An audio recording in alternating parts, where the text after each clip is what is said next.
This lesson is on Venn diagrams and probability. So it's how we can use Venn diagrams with probability. So the learning goal is read Venn diagrams to find probability of events. So the event could be, I don't know, we'll look at an example. So write that down. There's the learning goal, and we'll get on to it. Okay, here's an example. From a class of 42 students, 26 students like dancing, 15 students like basketball, and 6 like both. Display this on a Venn diagram.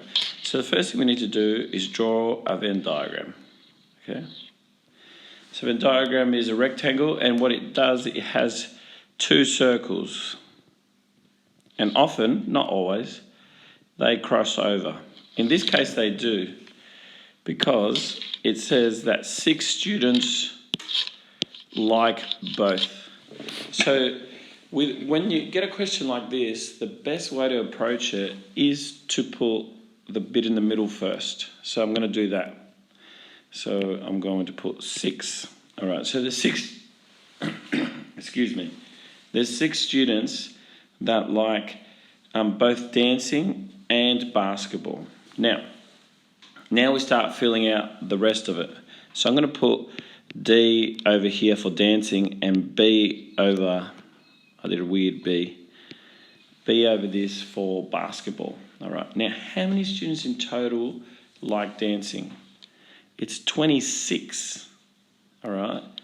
So I have to put 20 here because 20 plus 6 equals 26.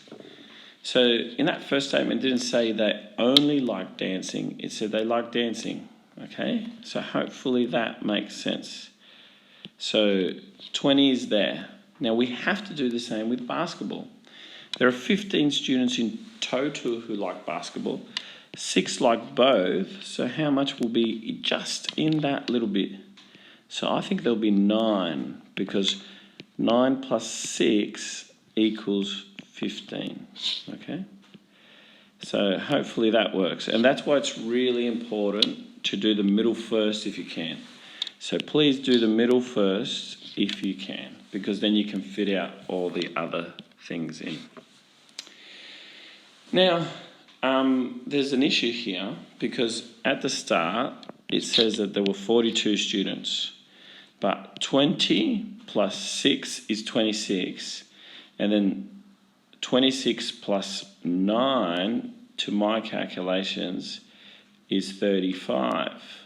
So 26 plus 9 is 35, but there was 42 students. So it seems like there are 7 students unaccounted for. Where do you think we can put these students? Well, any that are unaccounted for are out here, okay? So what does that mean? That means that these students don't like dancing, don't like basketball, which is true.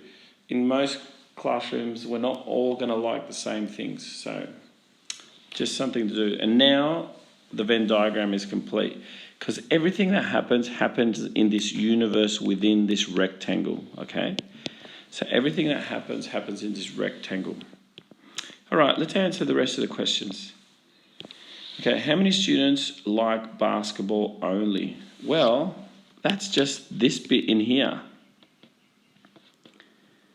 We can't count these 6 because they like dancing as well. So it says basketball only, so it will be 9 students. Because find the probability of students that like dancing. Now, probability is a big thing, all right? How many students do we have in total?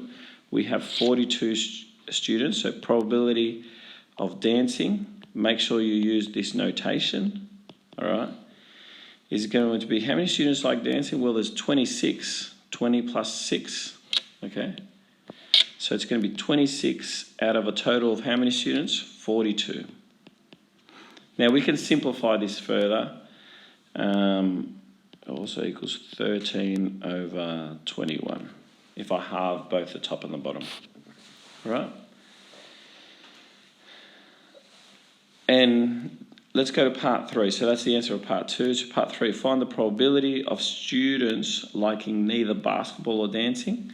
Well, that's these students, okay? So I'm going to use the notation of probability of not, so dance, basket. I'm going to put this hat on it. That hat, remember from previous lessons, means not. So that means not. So they don't like basketball or dancing. So that will be 7. I'm running out of space here, I apologise. Over 42 students. So that's a probability of that. All right. Hopefully that makes sense. I'm going to leave it back there. Sorry if I created some confusion. But that's Venn diagrams and probability. Peace out.